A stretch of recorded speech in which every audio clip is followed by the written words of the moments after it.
Ilan sa mga NBA teams ay talaga namang mas naging kilala sa bawat era at nabigyan ng iba't ibang nickname dahil sa kanilang playstyle. The Grit and Green Grizzlies, Showtime Lakers at Bad Boy Detroit Pistons.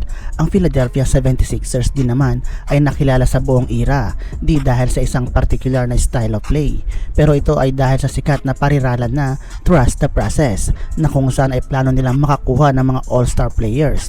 Yun nga lang, 10 taon na ang nakalipas mula nang maumpisahan ang sinasabi nilang The Process.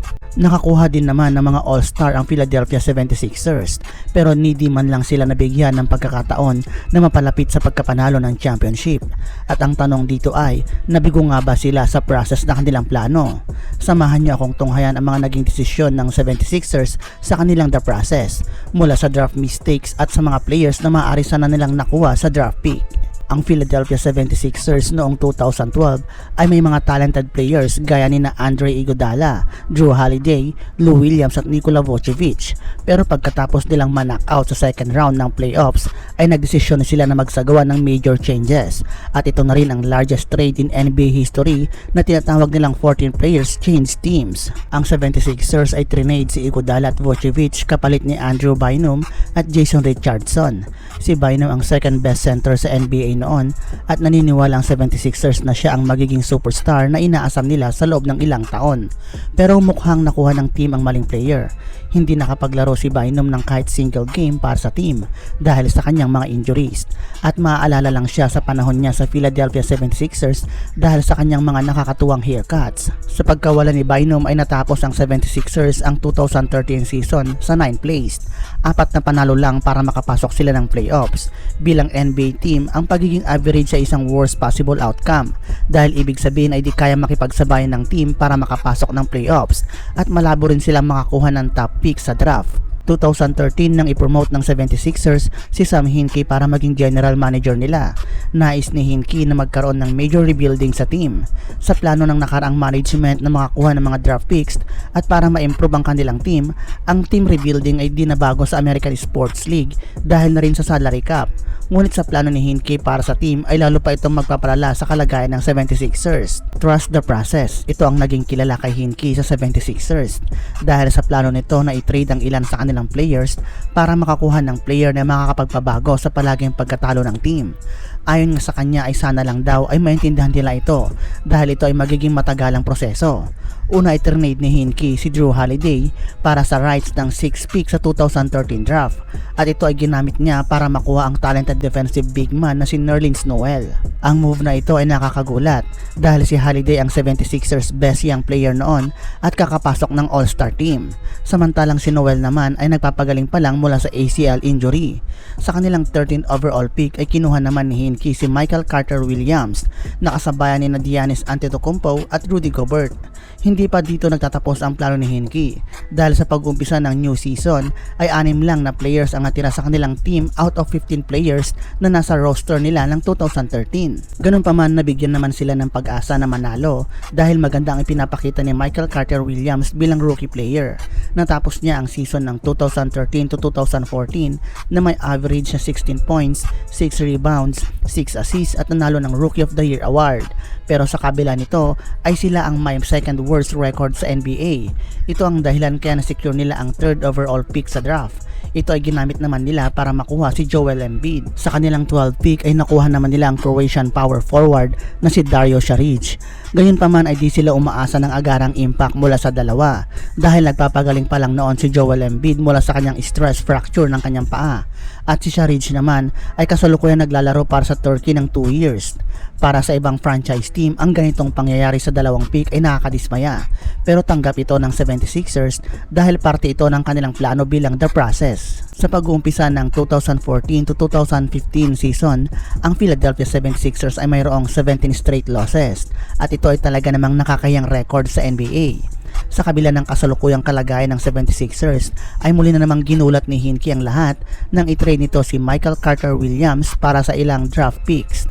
Ang pag-trade sa reigning Rookie of the Year ay talaga namang nakakagulat at ang mga fans ng 76ers ay dismayado, pero nakiusap si Hinkie na trust the process. Natapos nila noon ang NBA season na may 18 wins at may record na 3rd worst record sa NBA. Pero sumubok muli ang Philadelphia 76ers sa lottery, ngunit bigo itong makuha ang first overall pick. Ganun pa man ay nakuha naman nila ang third selection na ginamit nila para makuha si Jahlil Okafor, isang dominant low post center na mula sa Duke. Hindi malinaw sa lahat kung bakit pinili ni Hinkie na makuha ang isa na namang center player sa pangatlong pagkakataon. Lalo na't may mga mas magaganda pa sana siyang pagpipilian kagaya sina Kristaps Porzingis at Devin Booker.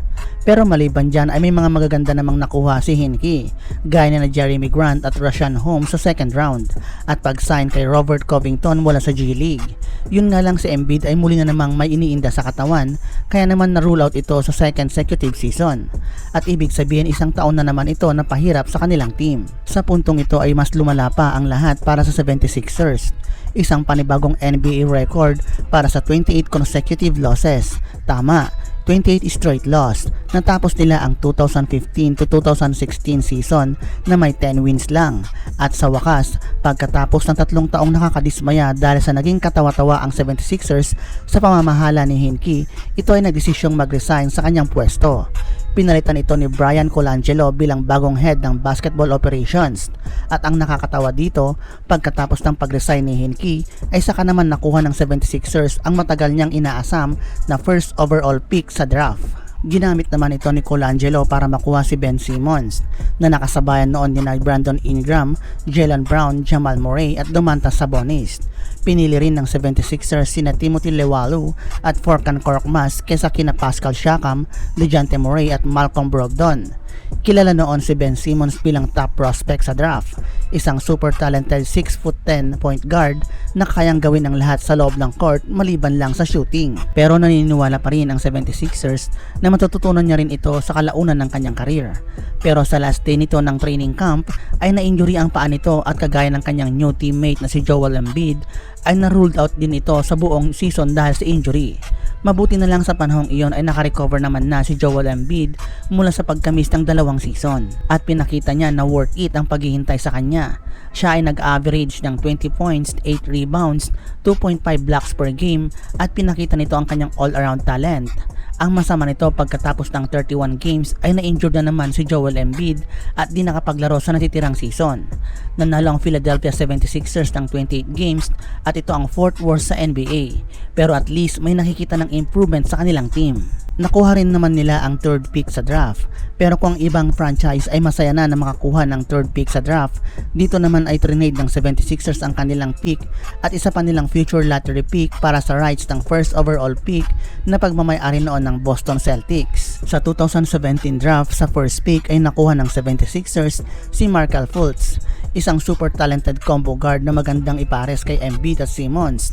Ang Celtics naman ay nakuha si Jason Tatum para sa 3rd pick at maliban dyan ay mayroon pa silang extra pick. Maliban kay Tatum ay kabilang din sa draft noon ang mga future all-stars na gaya ni De'Aaron Fox, Lauri Markkanen, Donovan Mitchell, Bam Adebayo at ilan pang quality players. Sa bagong season ay minalas na naman ang 76ers dahil sa training camp pa lang ay nagpakita na ng problema si Fultz. Hindi maayos ang mga tira nito sa ring at sa pag-umpisa ng season ay lalo pang lumala ang mga performance nito. Si Fultz ay first overall pick dahil sa kanyang pagiging unbelievable shooter at isa siyang magaling na player.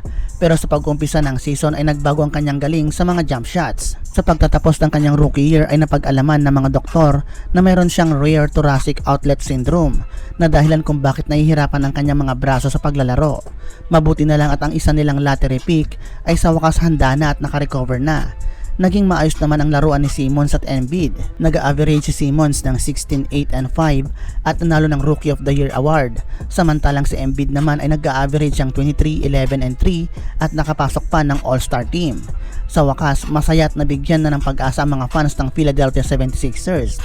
Nanalo ang 76ers ng 52 games at nanalo agad sila sa first round series ng playoffs kontra sa Miami Heat. Pero sa second round ay natalo sila ng Boston Celtics at dito ay lumantad din ang kahinaan ni Simmons pagdating sa shooting. Hindi man nanalo ang team sa season na iyon. Sa lottery pick naman ng 2018 ay nakareserve sa kanila ang pick number 10. Pero sa ngayon hindi si Bryan Colangelo ang magdedesisyon sa draft pick dahil na rin sa skandalo noon na kinasangkutan ng 76ers GM na gumamit ng fake burner Twitter account para siraan ang franchise team ng 76ers gaya ni na Sam Hinkie, Joel Embiid at Okafor. Nasisante si Colangelo at pinalitan naman ni Elton Brand bilang bagong general manager ng team. At ang kanyang first decision para sa team ay makuha si Mikal Bridges sa 10th overall pick. Yun nga lang ay agad naman niyang trinade si Bridges sa Phoenix Suns kapalit ni Zaire Smith na pang 16th overall pick. Sa lahat ng kanilang pagkakamali ay ito na siguro ang pinakamalala dahil si Bridges ay isa sa naging best player mula sa draft, samantalang si Smith ay nakapaglaro lang ng 13 NBA games at hindi na rin ito kasali sa G League. Maliban sa kanila ay may mga talented players din sa draft noon na maaari sana nilang nakuha gaya ni Michael Porter Jr., Jalen Brunson at Robert Williams. Maliban dyan ay binigay din ng 76ers sa Sun bilang cash compensation ang player na si Rashaan Holmes. Isa rin itong bad decision sa management dahil siya sana ang magiging backup ni Joel Embiid bilang center player. Ngayong parehas ng healthy si Embiid at Simmons ay buhay ang kanilang pag-asa para sa championship. Parehas silang nakapasok ng All-Star Team 2019. Dito ay gumawa na naman ng move si Elton Brand. Trinade nito si Robert Covington at Dario Saric para kay Jimmy Butler at nakuha rin nito si Tobias Harris kapalit ng 2 first round at 2 second round picks. Ngayon isa na sila sa mga matibay na contender sa NBA at ang the process ay natapos na din. Sa 2019 playoffs ay natalo ng 76ers ang Brooklyn Nets na umabot ng 5 games. Sa second round ay nakarap nila ang Toronto Raptors. Umabot ang serye ng Game 7 kung saan ay natalo sila ng isang buzzer beater na tira ni Kawhi Leonard. Mukhang di maganda ang pag-trade nila kay Rashaan Holmes dahil ang 76ers ay na-outscored ng 109 points sa buong series sa loob ng 99 minutes na nasa bench si Joel Embiid. Umpisa pa lang ito sa kamalasan ng Philadelphia 76ers. Sa off-season na iyon ay di nila pinili na i-retain si Jimmy Butler. Trinade nila ito sa Miami Heat para kay Josh Richardson at sa cap space. Hindi rin naman naniniwala si Jimmy Butler sa long-term project ng 76ers at questionable rin sa kanya ang winning mentality ng kanilang mga players. Ayaw naman ng 76ers na mawalang parehas ang mga nakuha nila ng mid-season. Kaya naman sa pilitan para sa kanila na bigyan ng max contract si Tobias Harris. Ito ay nagkakahalaga ng $180 million for 5 years. Isa itong massive overpay para sa fourth option ng team. At hanggang ngayon hindi rin malinaw kung ito rin ang dahilan kung bakit umalis sa team si Jimmy Butler. Isa pang big move ni Elton Brand sa offseason ay ang paggamit sa cap space mula sa Butler trade para ma-sign sa team si Al Horford. Nag-sign si Horford ng 4 years for $109 million na isa na namang nakakagulat na desisyon dahil siya isang backup center para kay Embiid na dati ay mayroon naman sana silang Rashaan Holmes na mas mababa pa sana ang kanilang nagamit. Sa 2019 to 2020 season, ang 76ers ay may matatawag na retooled roster at nanalo sila ng pang 6th seed. Sa first round ay nakaharap nila ang Boston Celtics. Injured noon si Ben Simmons at isa itong dahilan kung bakit sila naswept ng Boston Celtics. Dagdag insulto pa ito dahil si Tobias Harris noon at Horford ay sobrang baba ng performance sa season na iyon. Patunay ito na mali ang mga naging desisyon ni Elton Brand sa off-season. Dahil dito ay natanggal sa posisyon si Brand at pinalitan naman ni Doc Rivers bilang new head coach at Daryl Morey bilang President of Basketball Operations. Maganda naman ang tandem ni Rivers at Morey. Sa 21st pick ay nakuha nila si Tyrese Maxey. Nakuha rin nila si Seth Curry para makatulong sa kanilang shooting offense at trinade nila si Al Horford para kina Danny Green at Terence Ferguson para sa parehas na rason. Sa 2020 to 2021 season, ang Philadelphia 76ers ay natapos ang regular season bilang first sa Eastern Conference at tila ang trio ni Simmons, Embiid at Harris ay may magandang chemistry. Ngunit ang kanilang championship aspiration ay muli na namang masisira sa second round. Kontra naman ito sa Atlanta Hawks na nagpakita muli sa kahinaan ni Simmons. Sa fourth quarter kasi ay bigla itong nawawala sa game dahil takot ito na sumalo ng bola at mag-take charge, lalo na kung baka ma-foul ito at siya ang magtitira sa free throws. Si Simmons noon ay nag-average lang ng 33% from the line. Sa post-game press conference nga ay talaga namang pinunan nila ang kahinaan ni Ben Simmons. Pinarasonal naman ito ni Ben Simmons at di gaya ng mga ilang players na ginagamit ito na motivation para mag-improve, si Simmons ay nagdesisyong di na maglalaro pa para sa 76ers. Ang Simmons saga ay umabot ng buwan, kabilang na ang $20 million na multa nito at para di siya makasuhan sa kanyang di paglalaro para sa team. Kalaunan ay na-trade naman ni Morey si Simmons kasama si Curry para makuha si James Harden. Sa pagkakakuha nila kay James Harden ay umaasa sila na sa wakas ay makalagpas na sila sa second round ng playoffs. Dito nga ay nakaabot sila ng second round ng 2022 playoffs at sa puntong ito ay kaharap nila si Jimmy Butler at Miami Heat. Yun nga lang, muli ang kanilang mga all-stars ay di na naman umubra. Si James Harden ay nagka-hamstring injury at si Joel Embiid naman ay mababa ang kanyang shooting performance. Dito nga itinalo sila ng Miami Heat sa playoffs. Sa eksenang paalis na ng arena si Jimmy Butler mula sa pagkapanalo sa serye ng laro, ay may paasar pa ito na parinig na Tobias Harris over me, na ibig sabihin ay mali ang 76ers sa pagpili ng player na tinayaan nila. Sa offseason ay gumawa na naman ng move si Mori na idagdag sa team si T. Anthony Melton, PJ Tucker at George Niang. Kasama ang healthy na Harden, Maxey, Harris at MVP Joel Embiid, handa na ang 76ers na makaalis sa matagal nitong pagkababad ng second round ng playoffs. Mukha naman itong maisa sa katuparan dahil umabot ng 3-2 ang serye ng laro na lamang ang 76ers laban sa Boston Celtics. Sa Game 6 kung saan ay ginanap sa Philadelphia 76ers, muli ay nabigo na naman ang kanilang mga superstars. Hindi naging maganda ang performance ni Embiid at Harden.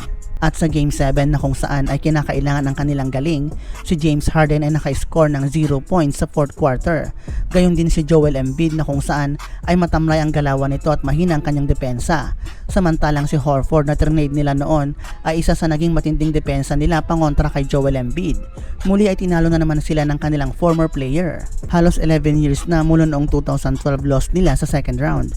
At sa kabila ng mga desisyon ng Philadelphia 76ers sa 11 seasons na makakuha ng ilang all-stars, ay di pa rin nila makuhang makaabante mula sa second round ng playoffs.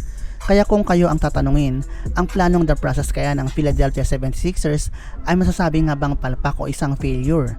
At dyan nagtatapos ang ating video. Maraming salamat sa inyong panonood.